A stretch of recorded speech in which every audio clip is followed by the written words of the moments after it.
ബിസ്മില്ലാഹിർ റഹ്മാനിർ റഹീം. അൽഹംദുലില്ലാഹി റബ്ബിൽ ആലമീൻ. വസ്സലാത്തു വസ്സലാമു അലാ അഷ്റഫിൽ അംബിയാഇ വൽ മുർസലീൻ വഅലാ നബിയ്യിനാ വഹബീബിനാ മുഹമ്മദിൻ വഅലാ ആലിഹി വസ്വഹ്ബിഹി അജ്മഈൻ. അമ്മാ ബഅദ്. അഊദു ബില്ലാഹി മിനശ് ശൈത്വാനിർ റജീം. ബിസ്മില്ലാഹിർ റഹ്മാനിർ റഹീം.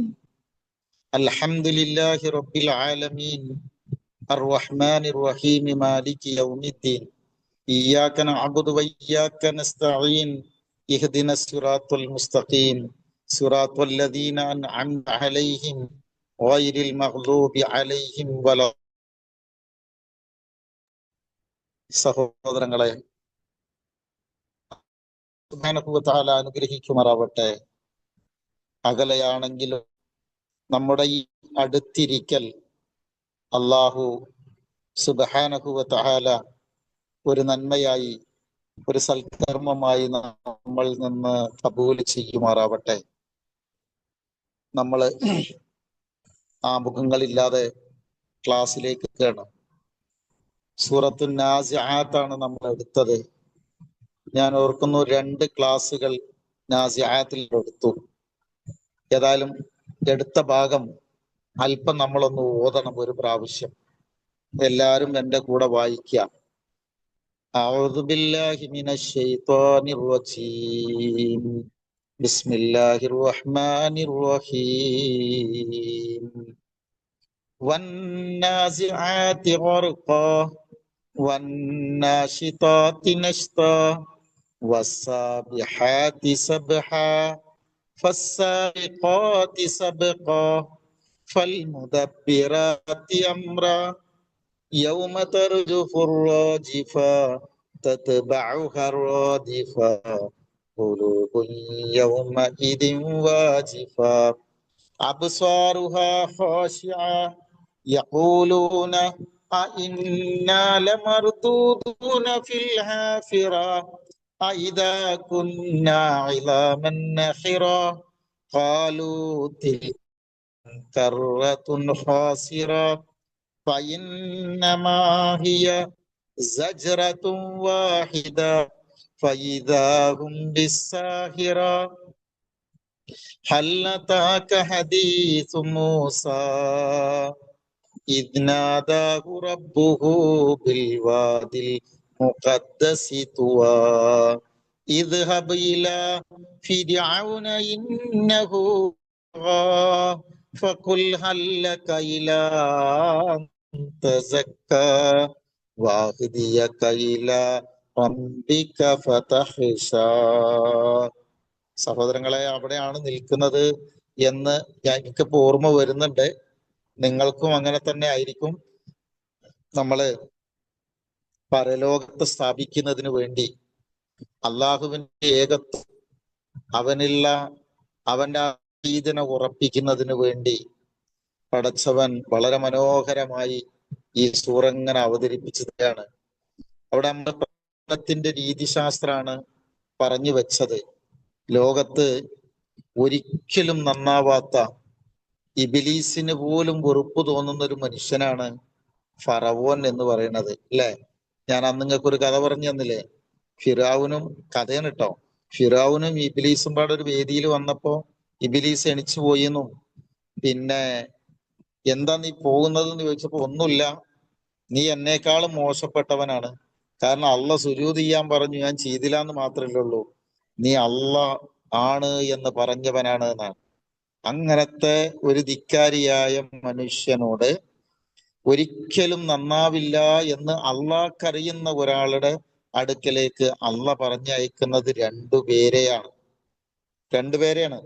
എന്നിട്ട് അവരോട്, ഈ ഫിർഔനിനോട് പറഞ്ഞ വാക്കെന്താണ്? ഹല്ലക ഇലാ അൻ തസക്ക വ അഹ്ദിയക ഇലാ റബ്ബിക ഫതഖ്ശ. എടാ, നന്നാവാൻ ഒരുക്കമാണോ? എങ്കിൽ നിന്റെ റബ്ബിങ്കലേക്ക് ശരിയായ വഴി ഞങ്ങൾ കാണിച്ചു തരാം.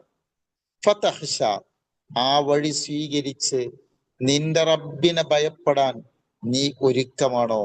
അപ്പൊ നോക്കിയേ, നമ്മൾ പറഞ്ഞിരുന്നു ഭീഷണികൾ കൊണ്ട് ഒരു മനുഷ്യൻ നന്നാവൂല, നിയമങ്ങൾ കൊണ്ടും ഒരാൾ നന്നാവൂല.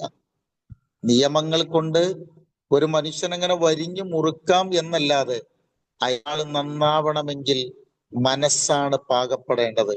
മനസ്സാണ് മനുഷ്യന്റെ ശരിക്കുള്ള കേന്ദ്രം. ആ മനസ്സിൽ കൈവക്കാൻ സ്നേഹഭാഷണങ്ങൾക്കല്ലാതെ കഴിയും. അതുകൊണ്ട് ഏതൊരു പ്രബോധന പ്രവർത്തനം നമ്മൾ നടത്തുന്നുണ്ടെങ്കിലും ആ പ്രവർത്തനം വേറെ ഒരാളെ നശിപ്പിക്കാനോ തോൽപ്പിക്കാനോ തകർക്കാനോ വേണ്ടിയല്ല, മറിച്ച് ഒരാളെ ശാശ്വതമായി നരകത്തിൽ നിന്ന് കാത്തിരക്ഷിക്കാൻ അതിൻ്റെ ഏറ്റവും ശരിയായ വഴിയായ അള്ളാഹുവിൻ്റെ ഏകത്വത്തിലേക്ക് ആളുകളെ കൊണ്ടുവരാ എന്ന ഒരു മനസ്സിന്റെ വികാരമാണ് ഈ പ്രവർത്തനങ്ങൾ ചെയ്യാൻ നമ്മളെ പ്രേരിപ്പിക്കേണ്ടത്. ആ ഒരു മാനസികാവസ്ഥ ശരിക്ക് നമ്മുടെ മനസ്സിൽ വന്നാൽ വേറെ ഒരാളോട് നമുക്ക് തോന്നുക സ്നേഹമായിരിക്കും, അല്ലെ? അയാള് നന്നാവാത്തതിലുള്ള സങ്കടമായിരിക്കും ഉണ്ടാവുക. അയാൾ നശിച്ചു കാണണമെന്ന് ഒരിക്കലും നമ്മൾ ആഗ്രഹിക്കൂല. അപ്പോ ഫിർഔന്റെ അടുക്കൽ ചെന്ന് പോലും ഇങ്ങനെ ചോദിക്കാൻ പറഞ്ഞു. എന്നിട്ടുള്ള കാര്യങ്ങൾ രണ്ടായത്തുകൾ ശ്രദ്ധിച്ചു നോക്കിയേ. അത് രണ്ടായത്ത് നമുക്ക് വായിക്കാം.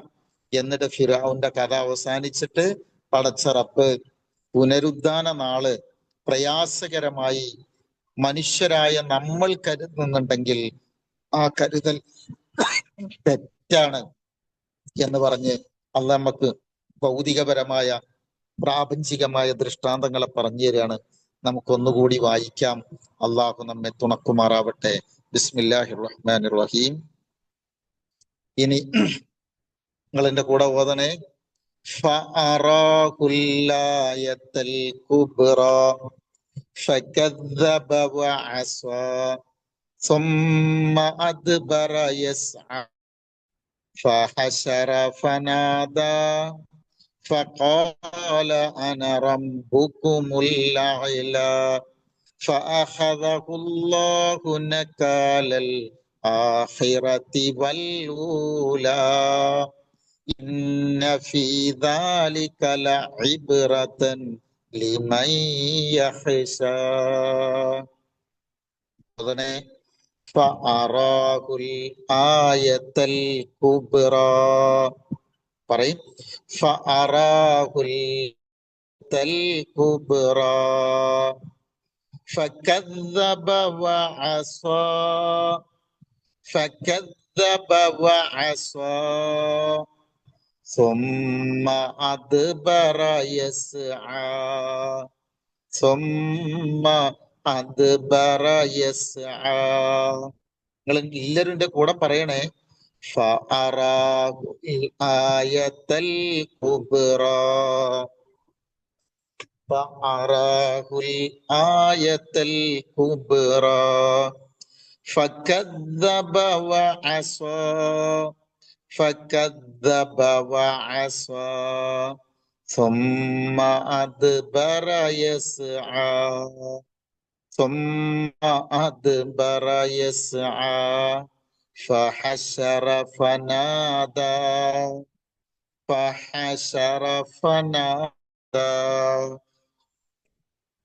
فقال ربكم الأعلى فقال أنا ربكم الأعلى فأخذه الله نكال الآخرة والأولى فأخذه الله نكال الآخرة والأولى إن في ذلك لعبرة لمن يخشى إن في ذلك لعبرة لمن يخشى. അപ്പോ ഒറ്റ വട്ടം കൂടി ഓതി. ഫഅറാഹുൽ ആയത്തൽ കുബ്റ ഫകദ്ദബ വഅസ ثم أدبر يسعى فحشر فنادى فقال أنا ربكم الأعلى فأخذه الله نكال الآخرة والأولى إن في ذلك لعبرة لمن يخشى. സഹോദരങ്ങളെ, നിങ്ങൾക്ക് ഓതാൻ കിട്ടിയിട്ടുണ്ടാവും എന്ന് ഞാൻ വിശ്വസിക്കുന്നു. അങ്ങനെയല്ലേ പറയേണ്ടത്? വിചാരിക്കുന്നു. എന്നാലും ഓതലാണ് പ്രധാനം കേട്ടോ. ഒന്നും കൂടി ഓതണേ. ഫഅറാഹുൽ കുബ്റാ ഫകദ്ദബ വഅസാ ثم هدى يسعى فحشر فنادى فقال أنا ربكم الأعلى فأخذه الله نكال الآخرة والأولى إن في ذلك لعبرة لمن يخشى. മൂസാ നബി അലൈഹി സ്വലാമയുടെ കഥയാണ് പറഞ്ഞു തരുന്നത്. അതിലെ പകുതി പറഞ്ഞു എന്ന് ഞാനിപ്പം പറഞ്ഞു. ഈ കഴിഞ്ഞൊരു ക്ലാസ്സില് ചരിത്രങ്ങൾ എങ്ങനെ പറയുന്നു എന്നതിനുള്ള ഒരു രീതിശാസ്ത്രം ഞങ്ങൾക്ക് പറഞ്ഞു തന്നിരുന്നു. ഓർക്കുന്നുണ്ടാവും അല്ലെ? ചില സന്ദർഭങ്ങളിൽ സംഗ്രഹം മാത്രം അതിന്റെ ഒരു സാര മാത്രം പറഞ്ഞു തരും. ചില സന്ദർഭങ്ങളിൽ ചെറിയ നിലക്ക് വിശദീകരിക്കും. ചില സന്ദർഭങ്ങളിൽ പരത്തിക്കൊണ്ട് തന്നെ ആ കഥ A to Z പറഞ്ഞു തരും. ഇവിടെ നമുക്ക് മൂസാ നബി അലൈഹി സ്വലാമയുടെയും ഫറവോന്റെയും ചരിത്ര സംഭവ സൂചനകളിൽ മാത്രം നിർത്തുകയാണ്. അങ്ങനെ മൂസാ നബി അലൈഹി സ്വലാം ഇയാളുടെ അടുക്കൽ ചെന്ന് ഫഅറാഹു, മോനെ അടുത്തെടുക്കട, ഫഅറാഹു, അറ എന്ന് പറഞ്ഞാല് കാണിച്ചു കൊടുക്കുക എന്നാണ്. ഫഅറാഹു കാണിച്ചു കൊടുക്കുക. ഫഅറാഹുൽ ആയത്തൽ കുബ്റ, ആയത്തുൻ ദൃഷ്ടാന്തം അല്ലെ? ആയത്തുൻ ദൃഷ്ടാന്തം, ആയത്ത ദൃഷ്ടാന്തത്തെ എന്നർത്ഥം കേട്ടോ. ആയത്ത പിന്നോട്ട് പോവുക. യസ് എന്ന് പറഞ്ഞാലോ പിന്നെ പരിശ്രമിക്കുക എന്നാണ്. അപ്പൊ ആ വാക്കിന്റെ അർത്ഥം ഇവിടുത്തെ പരിശ്രമം എന്താണ്? ഓരോ തരത്തിലുള്ള തന്ത്രങ്ങൾ ആവിഷ്കരിച്ചുകൊണ്ട് അവൻ തിരിഞ്ഞുപോയി, അവൻ പിന്നാക്കം പോയി. എന്നിട്ടവൻ എതിരായ പരിശ്രമം നടത്തിക്കൊണ്ട് അവൻ പിന്നാക്കം പോയി, പിന്നോട്ട് പോയി. കിട്ടിയില്ലേ? അദ്ബറ പിന്നാക്കം പോവുക, തിരിഞ്ഞു കളയുക. യസ് അധ്വാനിച്ചുകൊണ്ട്. അപ്പൊ ഇവിടെ പരിശ്രമിക്കുക എന്ന് പറഞ്ഞു കഴിഞ്ഞാൽ അതിന്റെ അർത്ഥം എന്താണ്? തന്ത്രങ്ങൾ ആവിഷ്കരിക്കുക എന്നാണ് അതിന്റെ ആശയം. പിന്നെ അവൻ തന്ത്രങ്ങൾ ആവിഷ്കരിച്ചുകൊണ്ട് പിന്നാക്കം പോവുകയാണ്, അവൻ തിരിഞ്ഞു കളയുകയാണ്. ഓരോന്നിന്റെ അർത്ഥം പറഞ്ഞുതരാട്ടോ. നീ ആശയം പറഞ്ഞേരെ. ഇത്ര കിട്ടിയാലോ? ഫ അങ്ങനെ ഹശറ അവൻ ഒരുമിച്ചു കൂട്ടി, വിളിച്ചു കൂട്ടി. ഈ വാക്കെന്നാണ് ഏതുണ്ടാകുന്നറിയോ? ഹശറയിൽ നിന്നാണ് മഹ്ശർ എന്ന വാക്കുണ്ടാകുന്നത്. ഒരുമിച്ചു കൂട്ടുന്ന സ്ഥലം എന്നാണ് മഹ്ശർ എന്ന് പറഞ്ഞാല്. അപ്പോ ഹശറ ഒരുമിച്ചു കൂട്ടുക. ഫനാദ നാദ എന്നിട്ട് അവൻ വിളിച്ചു പറഞ്ഞു, പ്രഖ്യാപിച്ചു. പിന്നെ വേറൊരർത്ഥം കൂടിയുണ്ട്, ഉദ്ഘോഷിച്ചു എന്തും പറയാം. എന്നിട്ട് ആ ജനത്തെ വിളിച്ചു കൂട്ടിയിട്ട് അവൻ ഇങ്ങനെ ഉദ്ഘോഷിക്കുകയാണ്, പ്രഖ്യാപിക്കുകയാണ്. ഫഖാല എന്നിട്ട് അവൻ പറഞ്ഞു. എന്താണ് പറയുന്നത്? അന ഞാനാകുന്നു, റബ്ബുക്കും നിങ്ങളുടെ രക്ഷിതാവ്, നിങ്ങളുടെ റബ്ബ്. എങ്ങനത്തെ റബ്ബ്? അല്ല, ഏറ്റവും ഉന്നതനായ. ഞാനാകുന്നു നിങ്ങളുടെ പരമോന്നത നാഥൻ എന്ന് അവൻ ഉദ്ഘോഷിക്കുകയാണ്, വിളിച്ചു പറയുകയാണ്. അങ്ങനെ വന്നപ്പോ എന്ത് വന്നു എന്നറിയോ? ഫ, അപ്പോൾ അഹദഹുല്ലാഹു, അഹദ പിടികൂടി, അഹദ പിടികൂടുക, അഹദഹുല്ലാഹു, അഹദഹു അവനെ പിടികൂടി. ആര് പിടികൂടി? അല്ലാഹു, അല്ലാഹു അവനെ പിടികൂടുകയാണ്. എന്തായ നിലയിൽ? നക്കാല, ഒരു ശിക്ഷാ നടപടി എന്നോണം. എങ്ങനെ? ഒരു ശിക്ഷാ നടപടി എന്നോണം, പിന്നെ ഒരു വിലങ്ങായിട്ട്, ശിക്ഷാ നടപടിയായി അള്ളാഹു അവനെ പിടികൂടുകയാണ്. എപ്പോഴത്തെ? അല്ലാഹിറത്തി, പരലോകത്തെയും, വല്ലൂല ഇഹലോകത്തെയും. അപ്പൊ ഇതിനെങ്ങനെ അർത്ഥം പറയണ്ട്? ഒടുവിൽ അള്ളാഹു അവനെ ഇഹ പരശിക്ഷകളാൽ പിടികൂടി. കിട്ടിയോ? ഫഅഖദഹുല്ലാഹു നകാലൽ ആഖിറത്തി വൽ ഊല. എങ്ങനെ? ഒടുവിൽ അള്ളാഹു അവനെ ഇഹ പരശിക്ഷകളാൽ പിടികൂടി. ഇന്ന, തീർച്ചയായും, ഫീ ദാലിക, ഇതിലുണ്ട്, ലഇബ്റതൻ, ഇബ്റത്തുൻ ഗുണപാഠം, ലഇബ്റതൻ, ല എന്ന് പറഞ്ഞാൽ ഉറപ്പ് എന്നാണ് കേട്ടോ. ലഇബ്റതൻ ഒരു ചിന്താപാഠം, ഒരു ഗുണപാഠം അതിലുണ്ട്. ലിമൻ ഒരാൾക്ക്. ആരാണത്? യഹ്ഷ, അള്ളാഹുവിനെ ഭയപ്പെടുന്ന. ഈ യഹ്ഷന്റെ അർത്ഥം ഞാൻ പറഞ്ഞുതരാം ഒന്നുകൂടി കേട്ടോ. ലിമൻ യഹ്ഷ, അള്ളാഹുവിനെ ഭയപ്പെടുന്നവർക്ക് നിശ്ചയം ഇതിൽ ഗുണപാഠമുണ്ട്. ദൈവ ഭയമുള്ളവർക്കൊക്കെയും മഹത്തായ പാഠമുണ്ടതിൽ. പ്രിയപ്പെട്ടവരെ നോക്ക്, ഫഅറാഹുൽ കുബ്രാ, അങ്ങനെ മൂസാ നബി അലൈഹിസ്സലാം ഫറവോന് ആ മഹാദൃഷ്ടാന്തം കാണിച്ചു കൊടുത്ത്, ഫകദ്ദബ വഅസാ, അപ്പോൾ അവൻ അതിനെ തള്ളിക്കളയുകയും ധിക്കരിക്കുകയുമാണ് അവൻ ചെയ്തത്. സുമ്മാദ്ബറ യസ്ആ, പിന്നെ തന്ത്രങ്ങൾ ആവിഷ്കരിച്ചുകൊണ്ടവൻ തിരിഞ്ഞു കളയുകയാണ്.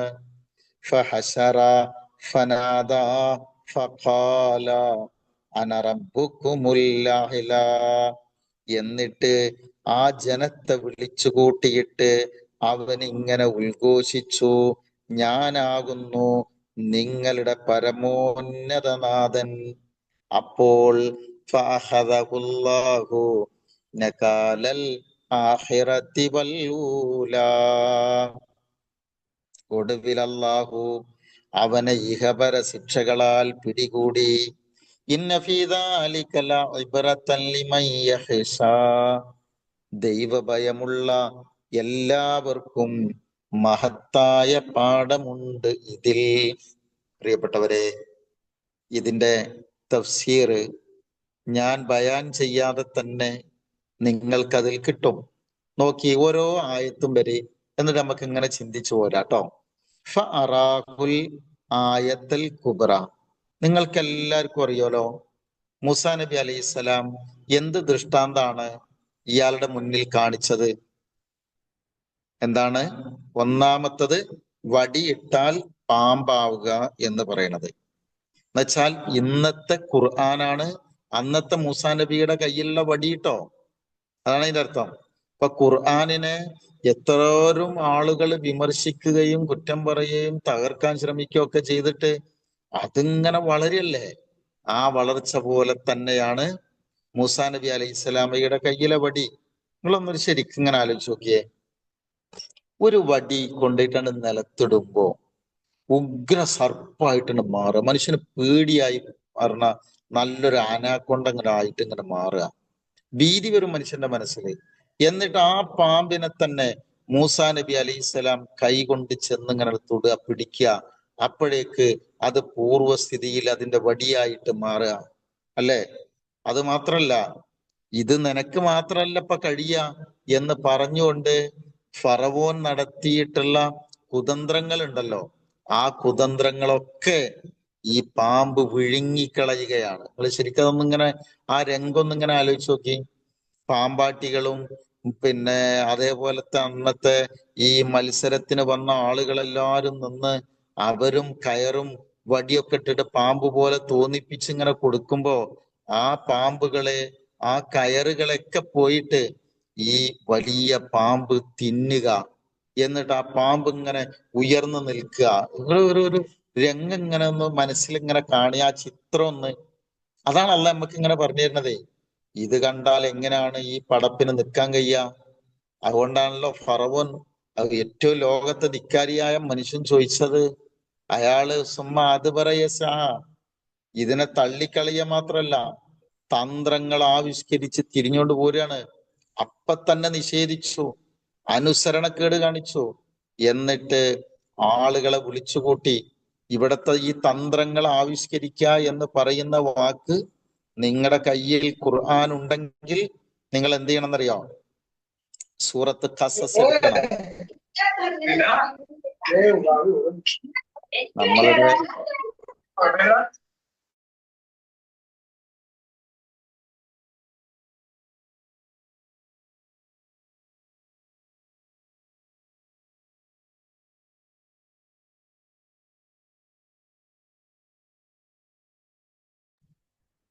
കേൾക്കുന്നുണ്ടോ? കേൾക്കുന്നുണ്ട്. ക്ലാസ് നടത്തിക്കോ. ശരി ശരി. അപ്പൊ നമ്മള് പിന്നെ ഇങ്ങനെ വന്നിട്ട് ഇയാൾക്ക് പിന്നെ അത് ഉൾക്കൊള്ളാൻ കഴിയില്ലല്ലോ.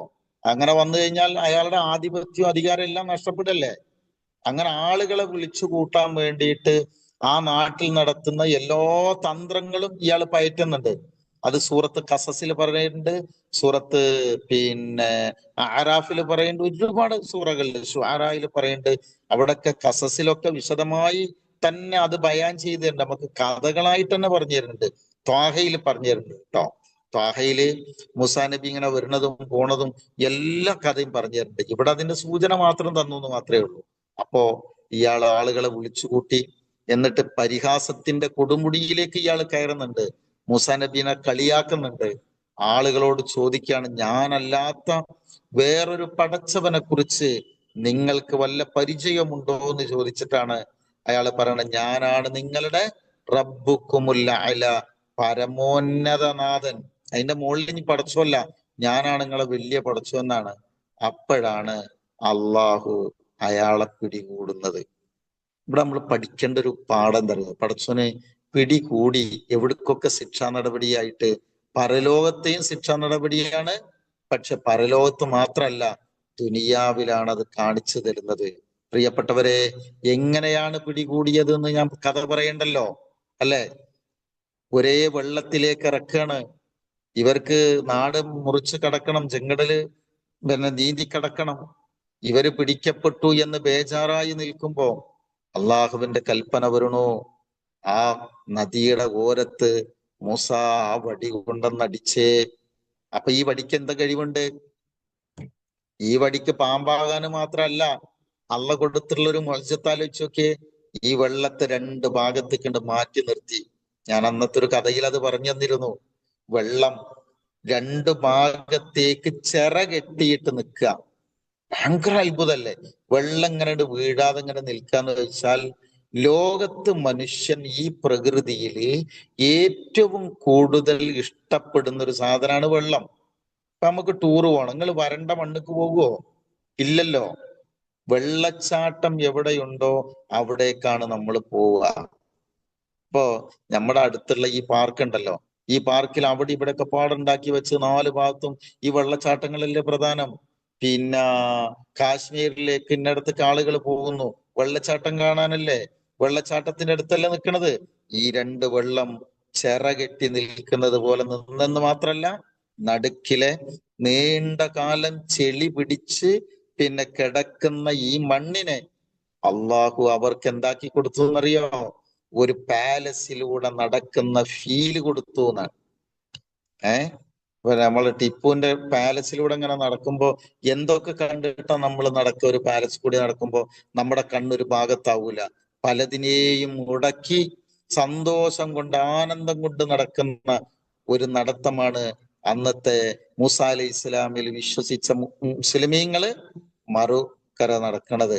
അങ്ങനെ പോകുമ്പോഴാണ് ഈ ചങ്ങാതിയും 60,000 60 ലക്ഷം 6 ലക്ഷം ഒരുപാട് ആളുകളുണ്ട്, കണക്കുകൾ ഒരുപാട് പറയുന്നുണ്ട്. എന്തായാലും ഇവനും ഇവന്റെ പ്രധാനമന്ത്രിമാരും വന്നു.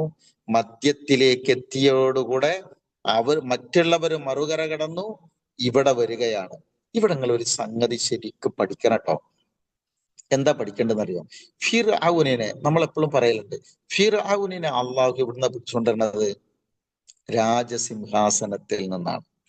രാജസിംഹാസനത്തിൽ നിന്ന് പിടിച്ചു കൊണ്ടുവന്ന് കടൽ തിരയിലിട്ട് അള്ളാഹു അവനെ കൈകാര്യം ചെയ്തു. ഇനി ഇവിടെ ഒന്നുകൂടി പഠിച്ചു നോക്കിയേ. ഒരേ സാധനം, ഒരേ വെള്ളം, ഒരാൾക്ക് അനുഗ്രഹവും വേറെ ഒരാൾക്ക് നിഗ്രഹവുമാകാം. ഒരാൾക്ക് ന്യാമത്താകാം, ഒരാൾക്ക് നിക്കമത്താകാം. ഒരാൾക്ക് സുഖാകാം, ഒരാളുടെ ദുഃഖമാകാം. അല്ലെ? ഒരേ വസ്തുവിനെയാണ് അള്ളാഹു ആ രൂപത്തിൽ കൈകാര്യം ചെയ്യുന്നത്. അതാണ് പടച്ചോൻ പറഞ്ഞത്, ഫഅഖദഹുല്ലാഹു നകാലൽ ആഖിറതി വല്ലൂല. ഞാൻ ഇനി അതിന് ബയാൻ ചെയ്യണ്ടല്ലോ, നിങ്ങൾക്ക് എല്ലാവർക്കും കേൾക്കുന്നവർക്ക് അറിയാം അതിന്റെ സംഭവങ്ങളും കാര്യങ്ങളെല്ലാം. എന്നിട്ട് അള്ളാഹ് എന്താ പറഞ്ഞെന്നറിയോ? ഇന്ന ഫീ ദാലിക ലഇബ്റതൻ ലിമൻ യഖ്ശാ. പ്രിയപ്പെട്ടവരെ, നിങ്ങൾ ആ പദത്തിലേക്ക് നോക്കണം കേട്ടോ. ഭയപ്പെടുക എന്നതിന് അറബിയിൽ വേറെയും ഒരു വാക്കുണ്ട്. ഏതാ വാക്ക്? ഖാഫ എന്നാണ്. പക്ഷെ ഇവിടെ അള്ളാഹു ഖാഫ എന്ന ഒരു വാക്കല്ല ഉപയോഗിച്ചത്. ഖാഫ എന്നുള്ള വാക്ക് ഇൻഷാ അള്ളാഹ് 40-ാമത്തെ ആയത്തിൽ വിശദീകരണം വരുന്നുണ്ട് കേട്ടോ. അവിടെ നമുക്ക് അതിന്റെ ഖാഫിന്റെ അർത്ഥം പറഞ്ഞുതരാം. ഇവിടെ ഹഷിയ എന്നാണ്. അള്ളാനെ ഭയപ്പെടുക എന്ന് പറയുന്നിടത്തൊക്കെ അള്ളാഹു ഉപയോഗിച്ചുള്ളത് ഹഷിയത്ത് എന്ന വാക്കാണ്. ഖൗഫ് എന്നുള്ളത് വളരെ അപൂർവ സ്ഥലങ്ങളിലേ ഉള്ളൂ. ഈ ഹഷിയത്ത് എന്ന് പറഞ്ഞാൽ എന്താന്ന് വെച്ചാൽ അള്ളാഹുവിന്റെ മഹത്വം, അവന്റെ ഗാംഭീര്യം, അവന്റെ ഒളുമത്ത് എന്ന് പറയാം നമ്മള്, അവന്റെ വക്കാറത്ത്, അത് ഉൾക്കൊണ്ടുകൊണ്ട് അവനെ പേടിക്കുന്നതിനാണ് അറബിയിൽ ഹഷിയത്ത് എന്ന് പറയാം. മനസ്സിലായോ? അങ്ങനെ ഉണ്ട്. അള്ളാനെ ഉൾക്കൊള്ളണം. എങ്ങനെ ഉൾക്കൊള്ളണം? ഇതിൽ എന്തിനാണ് അള്ളാഹ് ഈ ഹഷിയത്തുള്ള ആളുകൾക്ക് ഗുണപാഠം കൊടുത്തത്? ഞാൻ നേരത്തെ പറഞ്ഞില്ലേ, ഒരേ വസ്തുവിനെ ഒരു കൂട്ടർക്ക് അള്ളാഹു അനുഗ്രഹമാക്കി, അതേ വസ്തുവിനെ പടച്ചോൻ മറ്റൊരു കൂട്ടർക്ക് അവരുടെ ഒരു ശിക്ഷ സംഗതി കൂടി ആക്കി മാറ്റി കളഞ്ഞു എന്നുള്ളതാ. അപ്പോഴാണ് പടച്ചവൻ ഈ ദുനിയാവിൽ ഈ കഥ നമുക്ക് പറഞ്ഞു തരണം. എന്തിനാന്ന് വെച്ചാൽ അനുഗ്രഹം കിട്ടി എന്നതുകൊണ്ട് കൂട്ടുകാരെ, സഹോദരങ്ങളെ, നമ്മളൊക്കെ അള്ളാഹുവിന്റെ പ്രിയപ്പെട്ടവരാണ് എന്ന് ഒരിക്കലും വിചാരിക്കരുത്. എങ്ങനെ? അനുഗ്രഹങ്ങൾ കിട്ടി എന്നതുകൊണ്ട് നമ്മൾ അള്ളാഹുവിന്റെ പ്രിയപ്പെട്ടവരാണ് എന്ന് വിചാരിക്കരുത്. മറിച്ച് കിട്ടിയ അനുഗ്രഹങ്ങളോട് നന്ദി കേടും നിഷേധാത്മകമായ സമീപനവുമാണ് നമ്മൾക്കുണ്ടാവുന്നതെങ്കിൽ ഫറവോനെ പിടിച്ച് കടൽ രാജസിംഹാസനത്തുനിന്ന് കൂട്ടമായി കൊണ്ടുവന്ന് വെള്ളത്തിലിട്ട് കൊന്നതുപോലെ അള്ളാഹു നമ്മളെ നശിപ്പിക്കും. അതാണ് ദുനിയാവിന്റെ അടയാളങ്ങൾ എന്ന് പറഞ്ഞു തരാൻ വേണ്ടിയാണ് ഈ കഥ ചുരുക്കം പറഞ്ഞു തന്നത് കേട്ടോ. എന്ന് വെച്ചാൽ അള്ളാഹുവിന്റെ കലാമുകളെ നിഷേധിച്ചുകൊണ്ട് ഒരാള് ദുനിയാവിൽ ജീവിച്ചാൽ അയാൾക്ക് എന്തെല്ലാം ഭൗതിക സുഖങ്ങൾ കിട്ടിയിട്ടുണ്ടെങ്കിലും അവസാനം നന്ദി കെട്ട് നിസ്സാരനായി, ഏറ്റവും മോശപ്പെട്ടവനായി ഈ ലോകത്ത് നിന്ന് പിരിയേണ്ടി വരുന്ന സാഹചര്യങ്ങൾ ഉണ്ടാകുമെന്ന് അള്ളാഹു നമ്മളെ പഠിപ്പിച്ചു തരികയാണ്. ഞാൻ ഇനി അത് ബയാൻ ചെയ്യേണ്ട ആവശ്യമില്ലല്ലോ. അതുകൊണ്ടാണ് പടച്ചോൻ എന്തെന്നറിയോ, ഈ ഇടക്ക് കയറ്റിയിട്ട് പരലോകത്ത് നിഷേധിക്കുന്ന ജീവിതമാണ് നിങ്ങളെന്നുണ്ടെങ്കിൽ പരലോകത്ത് മാത്രമല്ല കൂട്ടരെ ശിക്ഷയും പ്രയാസവും ഉണ്ടാവുക, അത് ദുനിയാവുന്ന് തന്നെ അനുഭവിക്കേണ്ടി വരും, ഫറവോൻ അനുഭവിച്ചതുപോലെ എന്ന് പറയുന്നു. അള്ളാനെ ഉൾക്കൊണ്ടുകൊണ്ട് ജീവിച്ചാൽ ആ ജീവിതം നിസ്സാരമാകൂല, ആ ജീവിതം വെറുതെയാകൂല. അത് ഒരു പാലസിൽ ജീവിക്കുന്ന ഫീലോടുകൂടെ നമുക്ക് ഏത് പ്രതിസന്ധി ഘട്ടങ്ങളിലും മുന്നോട്ട് പോവാൻ കഴിയുമെന്ന പാഠവും അവിടെ തരുന്നു. ഈ രണ്ട് പാഠവും പ്രിയപ്പെട്ടവരെ നിങ്ങൾ എന്ത് ചെയ്യണം എന്നറിയോ? നന്നായിട്ട് കേട്ട് മനസ്സിലാക്കി ഇതിന്റെ മറ്റു തലങ്ങളിലൂടെ നിങ്ങൾ കടന്നു ചെല്ലണം, നല്ലപോലെ ചിന്തിക്കണം. അള്ളാഹു നമ്മെ അനുഗ്രഹിക്കുമാറാവട്ടെ. എന്നിട്ട് അവിടെ നിർത്തുകയല്ല, ഇനി നമ്മൾ അടുത്ത ഭാഗത്തേക്ക് പോവുകയാണ്. വേറൊരു ഭാഗം അള്ളാഹു നമുക്ക് പറഞ്ഞു തരിക. ആ ഭാഗം എന്തറിയോ? ഉയർത്തെഴുന്നേൽപ്പും മരണാനന്തര ജീവിതവും സംഭവ്യമാണ് എന്ന്, അത് യുക്തിയുടെ താല്പര്യമാണ് എന്ന് അള്ളാഹു ചൂണ്ടിക്കാണിക്കാൻ നമ്മളുടെ ചിന്തകളെ അള്ളാഹു കൊണ്ടുപോവുകയാണ്. ആ കൊണ്ടുപോകുന്നതിനെ കുറിച്ചാണ് നമുക്കിനി വായിക്കേണ്ടത്. നമുക്കൊന്ന് വായിച്ചു നോക്കാം. അള്ളാഹു നമ്മെ അനുഗ്രഹിക്കട്ടെ. ബിസ്മില്ലാഹിർ റഹ്മാനിർ റഹീം. അപ്പൊ രണ്ട് പാർട്ട് കഴിഞ്ഞു കേട്ടോ. എളുപ്പം പോകാതെ കഥ മാത്രം പറഞ്ഞാല് നമുക്ക് തീരൂല. അതുകൊണ്ടാണ് പോകുന്നത്. പിന്നെ ഇപ്പൊ നമ്മൾ തുടങ്ങിയിട്ട് തന്നെ എത്രയോ കാലമായിക്കണ്, രണ്ട് സൂറത്ത് തന്നെ കഴിഞ്ഞില്ല. എന്നാലും നോക്കിയേ, അള്ളാഹു തുണക്കട്ടെ. ബിസ്മില്ലാഹിർ റഹ്മാനിർ റഹീം. അഅന്തും അശദ്ദു ഖൽഖൻ അമിസ് സമാഉ ബനാഹാ റഫഅ സംകഹാ ഫസവ്വാഹാ വഅഗ്തശ ലൈലഹാ വഅഖ്റജ ളുഹാഹാ വൽ അർള ബഅദ ദാലിക ദഹാഹാ അഖ്റജ മിൻഹാ മാഅഹാ വമർആഹാ വൽ ജിബാല അർസാഹാ മതാഅൻ ലക്കും വലിഅൻആമിക്കും. നോക്കി, ഞാൻ മെല്ലെ മെല്ലെ നിർത്തി വായിക്കാം.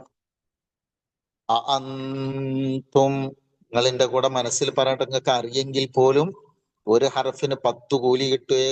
എന്നാൽ ഓതിയേ, അഅന്തും അശദ്ദു ഖൽഖൻ അമിസ് സമാഉ ബനാഹാ. എങ്ങനെ കൂട്ടരെ?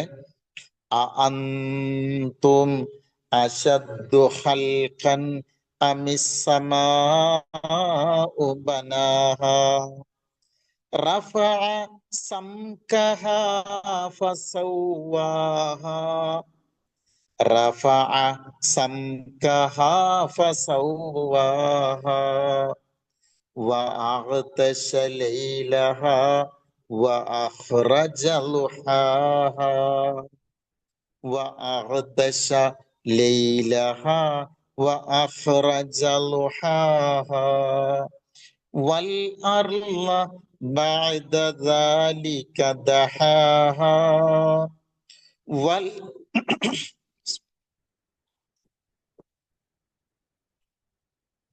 വൽ അർള ബഅദ ദാലിക ദഹാഹാ അഖ്റജ മിൻഹാ മർആഹാ വൽ ജിബാല അർസാഹാ മതാഅൻ ലക്കും വലിഅൻആമിക്കും. ഒറ്റ വട്ടം കൂടി ഓതിത്തരാട്ടോ, ശബ്ദം പോണ്ടേ. അഅന്തും അശദ്ദു ഖൽഖൻ അമിസ് സമാഉ ബനാഹാ റഫഅ സംകഹാ ഫസവ്വാഹാ വഅഗ്തശ ലൈലഹാ വഅഖ്റജ ളുഹാഹാ വൽ അർള ബഅദ ദാലിക ദഹാഹാ അഖ്റജ മിൻഹാ മാഅഹാ വമർആഹാ വൽ ജിബാല അർസാഹാ മതാഅൻ ലക്കും വലിഅൻആമിക്കും. ഓതാൻ കിട്ടിയിട്ടുണ്ടാവൂലേ? കിട്ടിയിട്ടുണ്ടോ? നിങ്ങളെ കൊണ്ട് ഓതിപ്പിക്കാൻ നമുക്ക് സൗകര്യങ്ങളില്ലാത്തതുകൊണ്ടാണ്. നിങ്ങൾ എവിടെ ഇരിക്കണ, ഫോൺ ഇവിടെ വെച്ചിട്ട് നിങ്ങൾ അടുക്കളയിലോ അല്ലെങ്കിൽ വേറെ എവിടേക്കെങ്കിലും വർത്താനം പറയാൻ പോയോന്നും എനിക്കറിയില്ലല്ലോ. അതുകൊണ്ടാണ് ഞാൻ വീണ്ടും വീണ്ടും ആവർത്തിക്കണതേ. കൂടെ അത് നിങ്ങളെ ചെറുതാക്കി നിങ്ങൾക്ക് തോന്നല്ലേട്ടാ. അങ്ങനെ വിമർശനല്ല, വെറുതെ ഒരു ശ്രദ്ധ കിട്ടാൻ വേണ്ടി പറഞ്ഞതാണ്. നോക്കിയേ, അന്തും, അൻതും നിങ്ങൾ, ആ എന്ന അറബിയിൽ പറഞ്ഞാൽ ആണോ അല്ലേ എന്നാണ്. അഅന്തും നിങ്ങളാണോ, അശദ്ദു കൂടുതൽ ശക്തരായവർ, ഷദീദ് എന്ന് പഠിച്ചിട്ടില്ലേ? ഷിദ്ദത്ത് എന്നാണ് അറബി പറയാ. ഷിദ്ദത്ത് എന്ന് പറഞ്ഞാൽ കാഠിന്യം. ആ വാക്കുന്നാണ് ഉണ്ടാകുന്നത് കേട്ടോ. ഷിദ്ദത്ത് എന്ന വാക്കുന്നാണ് ഷദീദ് വന്നു, അശദ് വന്നു. അശദ് എന്ന് പറഞ്ഞാൽ അക്ബർ എന്നതുപോലെയുള്ള വാക്കാണ് കേട്ടോ. അതിന്റെ സൂപ്പർലേറ്റീവ് ആണ് ഏറ്റവും ശക്തരായവർ. അത് അല്ല കേട്ടോ അർത്ഥം. ഞാൻ പിന്നെ ഒന്നുകൂടി പറഞ്ഞേരെ. ഹൽക്കൻ, ഹൽക്കിന് അഥവാ സൃഷ്ടിക്കാൻ. നിങ്ങളെ സൃഷ്ടിക്കുന്നതാണോ കൂടുതൽ ദുഷ്കരം, കൂടുതൽ പ്രയാസം? അം അതല്ല. നോക്കിയേ, കൂടെ ഇങ്ങനെ പറഞ്ഞു നോക്കിയാൽ മതി കേട്ടോ. അൻതും നിങ്ങളാണോ, അശദ്ദു ഹൽക്കൻ സൃഷ്ടിക്കുന്നതിന് ഏറ്റവും ദുഷ്കരമായത്, അം അതല്ല, അസ്സമാഉ ഈ ആകാശമാണോ? അപ്പൊ എങ്ങനെ പറയാ? നിങ്ങളെ സൃഷ്ടിക്കുന്നതാണോ കൂടുതൽ ദുഷ്കരം, അതല്ല ആകാശം സൃഷ്ടിക്കുന്നതോ? ഒന്നുകൂടി പറയും. ഇതെല്ലാം കാണാതെ പഠിയണേ. അഅന്തും അശദ്ദു ഹൽക്കൻ അമിസ്സമാഉ നിങ്ങളെ സൃഷ്ടിക്കുന്നതാണോ കൂടുതൽ ദുഷ്കരം, അതല്ല ആകാശം സൃഷ്ടിക്കുന്നതാണോ? എന്നിട്ട് എന്താ പറയുന്നറിയോ? ബനാഹ അതിനെ അവൻ നിർമ്മിച്ചിട്ടുണ്ടല്ലോ. അവൻ എന്ന് പറയുന്നതിനേക്കാളും നല്ലത് നമുക്കിവിടെ ഏത് വാക്കും കൽബിലേക്ക് വരണം? അള്ളാഹു എന്ന് വരണം കേട്ടോ. അവിടുത്തെ ആ കർത്താവ് ഇങ്ങോട്ട് വരണം. ആ ക്രിയയിലെ കർത്താവിനെ നമ്മൾ തെളിച്ചു പറയാം. അപ്പൊ നമുക്കുണ്ട് ഒരു ഉറപ്പ് കിട്ടാനാണത്. അതിനെ അള്ളാഹു നിർമ്മിച്ചിട്ടുണ്ടല്ലോ, അതിനെ അവൻ നിർമ്മിച്ചിരിക്കുന്നു. അവൻ എന്ന് പറയാതെ അള്ളാഹ് തന്നെ ഒന്ന് പറഞ്ഞു നോക്കിയേ. അതിനെ അള്ളാഹു നിർമ്മിച്ചിട്ടുണ്ടല്ലോ. അപ്പൊ എങ്ങനെ പറയും? അൻതും അശദ്ദു ഖൽഖൻ അമിസ്സമാഉ ബനാഹാ നിങ്ങളെ സൃഷ്ടിക്കുന്നതാണോ കൂടുതൽ ദുഷ്കരം, അതല്ല ആകാശം സൃഷ്ടിക്കുന്നതോ? അതിനെ അള്ളാഹു നിർമ്മിച്ചിട്ടുണ്ടല്ലോ. കിട്ടിയില്ലേ? ഞാന് ഇതിന്റെ ബയാൻ നിങ്ങൾക്ക് പറഞ്ഞു തരണ്ടല്ലോ. ആകാശം ഏതാണ്? നമ്മൾ ഈ കാണുന്ന മിൽക്കി വേ പോലെയുള്ള ഈ ക്ഷീരപഥങ്ങളെ പോലെ ഇവിടെ ആകാശം കൊണ്ട് ഉദ്ദേശിക്കുന്നത് ഈ പ്രപഞ്ചം മുഴുവനാണ് കേട്ടാ. അതിലെല്ലാം പെടും. ഏഴാനാകാശങ്ങൾ പെടും, നമ്മൾ ഈ കാണുന്ന പ്രപഞ്ചം പെടും, നമ്മൾ കാണാത്ത പ്രപഞ്ചങ്ങൾ, മായാപ്രപഞ്ചങ്ങൾ വരും, എല്ലാം ഉണ്ട്. നമ്മളെ പടക്കാനാ പണി, ആകാശത്തെ പടക്കാനാണ്? അള്ളാന്റെ ഒരു ചോദ്യം ഉണ്ട് അതിൽ, വല്ലാത്തൊരു ചോദ്യമാണ്. ഞാൻ അതിന്റെ കണക്കും കാര്യങ്ങളൊന്നും ഇപ്പൊ പറയുന്നില്ല, എത്രത്തോളം ഉണ്ട് എന്നത്, അല്ലെ? ഇൻഷാ അല്ലാഹ് ഇവിടെ അതിനെ സംബന്ധിച്ചെല്ലാം പറയുന്നുണ്ട്. അപ്പൊ നമുക്ക് അവിടേക്ക് നോക്കാം. ആകാശത്തിൽ ഇപ്പൊ നമ്മൾ കാണുന്ന ഈ സൂര്യനില് 13 ലക്ഷം ഭൂമിനെ ഉൾക്കൊള്ളൂലേ? അത്ര വിശാലമല്ലേ അത്? അത് തന്നെ ഈ പ്രപഞ്ചത്തിൽ എത്രയോ ചെറുതാണ് എന്നാണ് ഇപ്പോൾ ശാസ്ത്രം കണ്ടെത്തിയിട്ടുള്ള ഗ്രഹങ്ങളിൽ വെച്ച് ഏറ്റവും വലുതെന്ന് പറയുന്നത് 1410 വർഷക്കാലത്തോളം സഞ്ചരിച്ചാൽ മാത്രം എത്താവുന്ന ദൂരമുള്ള ഗ്രഹങ്ങൾ അവരെ കണ്ടെത്തിയിട്ടുണ്ട്. അതും കൂടി വെച്ചു നോക്കിയാല് ഇപ്പൊ നമ്മൾ കാണുന്ന സൂര്യനാവട്ടെ ഭൂമിയാവട്ടെ ഒന്നും അല്ല എന്ന് പറഞ്ഞു തരാണ്. ആ ഭൂമിക്ക് ഈ ആകാശത്ത് നിന്ന് ഇങ്ങനെ നോക്കിയാൽ ഇപ്പോ ഈ സൂര്യനിലേക്ക് നമ്മുടെ അടുക്കൽ നിന്ന് അഥവാ ഭൂമിയിൽ നിന്ന് എത്ര ദൂരണ്ട് എന്നാണ് നമ്മൾ പഠിച്ചിരിക്കുന്നത്? നിങ്ങൾക്ക് ഓർമ്മ ഉണ്ടോ? 14 കോടി. ഞാൻ കഴിഞ്ഞ ക്ലാസ്സിൽ പറഞ്ഞു തന്നിട്ടുണ്ട്. 94,07,000 കിലോമീറ്റർ എന്ന് വെച്ചാൽ നമ്മൾ സാധാരണ കാർ ഓടിക്കുന്ന നമ്മൾ ഓടിക്കുന്ന ഒരു 200 കിലോമീറ്റർ സ്പീഡിലാണെന്ന് വെക്കുക. എന്നാൽ ഭൂമിയിൽ നിന്ന് 200 കിലോമീറ്റർ സ്പീഡിൽ ഓടുന്ന ഒരു വാഹനത്തിൽ നമ്മൾ സഞ്ചരിച്ചാൽ 50 കൊല്ലം വേണം എവിടെ എത്താൻ? സൂര്യനിലേക്ക് എത്താൻ, ഭൂമിനെ. അപ്പൊ ഒരു 50 കിലോമീറ്റർ സ്പീഡിൽ നമ്മളൊക്കെ ഓടിക്കണ കാറിന്റെ സ്പീഡിലാണ് പോണെന്ന് വെക്കുക. 200 കൊല്ലം കഴിയണം, 3 തലമുറ കഴിയണം പ്രിയപ്പെട്ടവരെ എവിടെ എത്തണമെങ്കിൽ. ഒരു രൂപം പറഞ്ഞതാണ്. നമ്മൾ ഈ കാണുന്ന സൂര്യനിലേക്ക് എത്തണം എന്നുണ്ടെങ്കിൽ ആ സൂര്യനെ പടക്കുക. ഇതെല്ലാം പടക്കാനാണോ പണി, അതോ നമ്മളെയാണോ എന്നാണ്. ഇനി നമ്മള് ഭൂമിക്കുണ്ട് പറയും, സൂര്യനിലേക്കൊന്നും പോണ്ട. ഇവിടെ വന്നു നോക്കിയിട്ടുണ്ടെങ്കിൽ ഈ ലോകത്തെ മുഴുവൻ പടച്ചുണ്ടാക്കി പടച്ചോന് കാക്കനാട് ഞമ്മക്ക് 4 സെന്റ് സ്ഥലം. നമ്മളെ 4 സെന്റ് സ്ഥലം ഒരു ഡോട്ടല്ല, ഒരു കുത്തിട്ട് കൊടുക്കാൻ, ഒരു സൂചിമീനെ കൊണ്ട് കാണിക്കാൻ വരെ ഈ പ്രപഞ്ചത്തിൽ നമ്മൾ താമസിക്കുന്ന ഈ എറണാകുളം ജില്ല ഉണ്ടോ? ഇല്ലല്ലോ. അതിനിടയിൽ തന്നെ മനുഷ്യരായ നമ്മൾ എത്രയാ അതി നിസ്സാരല്ലേ? ആ നിസ്സാരപ്പെട്ട നിന്നെ പടക്കാനാണോടാ പണി, അതോ ആകാശത്തെയോ? അള്ള ഇങ്ങനെ ചോദിക്കണേ. അതിനെ കൂടി അള്ള പഠിച്ചിട്ടില്ലേ? എന്നിട്ട് അള്ള എന്ത് ചെയ്തു എന്നറിയാമോ? അതിന്റെ രൂപം ഇങ്ങനെ പറഞ്ഞു തരാണ്. റഫഅ സംകഹാ ഫസവ്വാഹാ. റഫഅ അവൻ ഉയർത്തി, റഫഅ അവൻ ഉയർത്തി, സംകുൻ സമക്കാണ് കേട്ടോ മീന്. ഇവിടെ സംക്കാണ്. സംക്ക് എന്ന് പറഞ്ഞാൽ ഉപരിഭാഗം, അതിന്റെ മേൽപ്പുര. സംകഹ അതിന്റെ മേൽപ്പുരയെ അവൻ ഉയർത്തി. എന്നിട്ട് ഫസവ്വാഹ, സവ്വ എന്ന് പറഞ്ഞ ശരിപ്പെടുത്തുക എന്നല്ല നിങ്ങൾ പഠിച്ചിക്കണത് അല്ലെ? സവ്വ ശരിപ്പെടുത്തി, ശരിക്ക് ദൃഷ്ടാന്തത്തെ.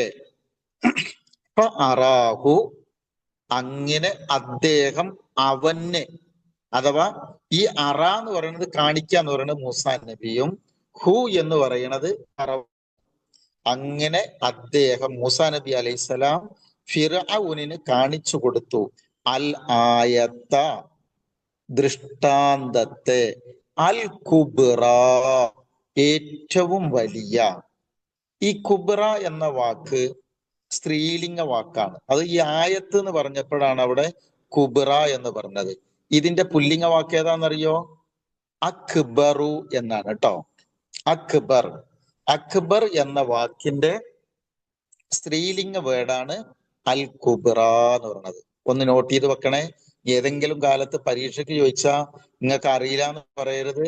ഈ കുബ്ര എന്ന് വരുന്ന ആ രൂപത്തിൽ വരുന്നതൊക്കെ സ്ത്രീലിംഗ വാക്കാണ്. സുഹറ എന്ന് വരുന്നതൊക്കെ ഉണ്ട്. അങ്ങനത്തെ കുറെ വേർഡ്സുകൾ ഉണ്ട്. അത് ഞങ്ങൾക്ക് പറഞ്ഞു തരേണ്ടത്. അപ്പൊ അൽ ആയത്തൽ കുബ്ര, ആ ഏറ്റവും വലിയ ദൃഷ്ടാന്തം മൂസ അലൈഹിസ്സലാം അയാൾക്ക് കാണിച്ചു കൊടുത്ത്. അങ്ങനെ മൂസ അലൈഹിസ്സലാം ഫറവോന്റെ അടുക്കൽ ചെന്നിട്ട് അവന്റെ മഹാദൃഷ്ടാന്തം, അഥവാരുടെ അള്ളാഹുവിന്റെ ആ മഹാദൃഷ്ടാന്തം ഇവന് കാണിച്ചു കൊടുക്കാണ്. പക്ഷേ അപ്പോൾ കദ്ദബ അവൻ കളവാക്കുകയും, എന്ന വാക്ക് അനുസരണക്കേട് കാണിക്കുക എന്നാണ്. അനുസരണക്കേട് കാണിക്കുക, ധിക്കാരം പുലർത്തുക. അവൻ ധിക്കരിക്കുകയുമാണ് അവൻ ചെയ്തത്. പക്ഷേ അവൻ തള്ളിക്കളയുകയും ധിക്കരിക്കുകയുമാണ് അവൻ ചെയ്തത്. കിട്ടിയില്ലേ?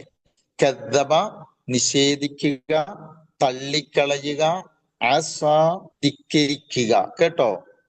പിന്നെ ധിക്കരിക്കുക, അനുസരണക്കേട് പ്രവർത്തിക്കുക. ഓരോന്നിന്റെ അർത്ഥം ഇങ്ങനെ പറഞ്ഞു തരാട്ടോ, ബേജാറാവണ്ടേ. പിന്നെ എന്ത് ചെയ്തെന്നറിയാവൻ? സുമ്മ അദ്ബറ. ശരിക്ക് ഈ അദ്ബറ എന്ന് പറഞ്ഞാല് ആ വാക്കിന്റെ അർത്ഥം പിന്നോട്ട് പോവുക എന്നാണ് കേട്ടോ. അദ്ബറ